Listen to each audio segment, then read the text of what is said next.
Ito na yung sharing natin sa pag-wirings ng ating Eston meter. Gumamit ako dito ng UTP cable na Cat6. Tapos ginamit ko lang na wirings niya, yung paglalagay ng RJ45 ay yung straight through. Makikita nyo naman sa internet, tapos okay, lagay ko na lang dito sa may baba. Ayan yung paglalagay niya. Siguro meron naman din kayong crimping tools na ganun. Pagka wala, punta kayo sa mga computer shop, meron sila, hiram kayo. Tapos nilagay ko na yung RJ45 natin.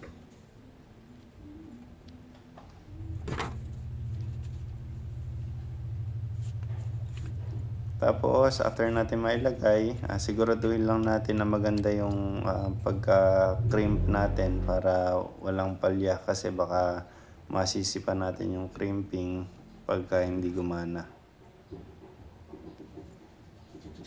Yan. Tapos dito naman ako sa kabilang side, yung wire nga pala natin na UTP cable na yun, umabot siya ng 10 meters. Ayan, dito sa dulo, sa kabilang dulo, puputulin ko yung mga hindi natin kailangan, tulad nung green, tapos green white, brown solid, tapos yung brown white, tapos yung pinaka center ng ating UTP cable. Tapos pinutol ko na din yung yung tali.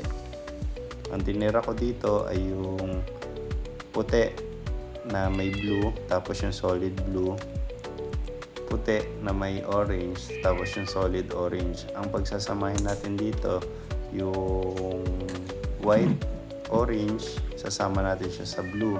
Tapos yung blue, white, isasama natin siya sa solid orange. Yung solid orange, number 9 siya.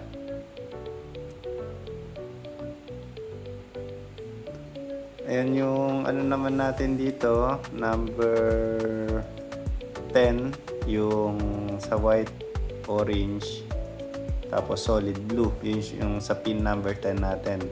Yung pin number 9, yun yung pure orange, tapos blue, white.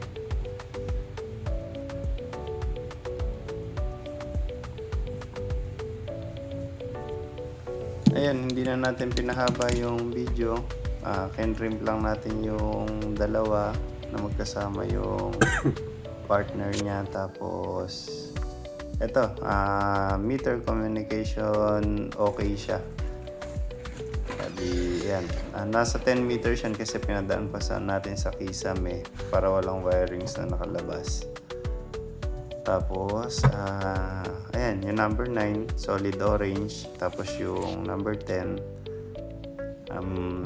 yun yung white orange. Tapos may kasama siyang blue na solid. Tapos yung ating city sensor nandun sa line in, nandyan sa may baba. Pwede hindi ko na napakita. Tapos yung arrow niya papunta sa DU. Yung ating pagwa-wirings naman sa line tapos sa neutral, yung kinuha ko dito, yung line 1 natin ay yung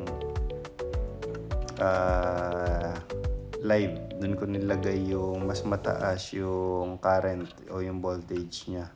Tapos yung mas mababa nilagay ko sa neutral nung natin Eston meter. Ayan, working siya.